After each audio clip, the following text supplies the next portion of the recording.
ప్రధానమంత్రి మత్స్య సంపద యోజన పథకం యొక్క లక్ష్యాలు ఏంటి అంటే 20 నుంచి 24 నాటికి ఈ 5 సంవత్సరాల్లో మరి దేశంలో చేపల ఉత్పత్తిలో వార్షిక వృద్ధి రేటు 9% సాధించడం.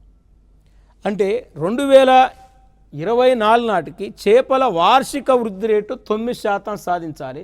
24-25 నాటికి చేపల ఉత్పత్తిని 220 లక్షల టన్నులు పెంచాలి. 220 లక్షల టన్నుల మత్స్య సంపద ఉత్పత్తిని పెంచాలి. వాస్తవానికి చేపల ఎగుమతులను 24-20 నాటికి 1,00,000 కోట్లకు పెంచాలి.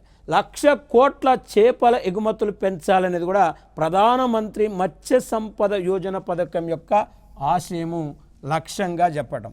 అంతేకాకుండా ఈ ప్రధానమంత్రి మత్స్య సంపద యోజన పథకం కింద 55 లక్షల మంది మత్స్య కార్మికులకు ప్రత్యక్షంగా పరోక్షంగా ఉపాధి కల్పించాలనేది కూడా దీని యొక్క ఆశయము, దీని యొక్క లక్ష్యము.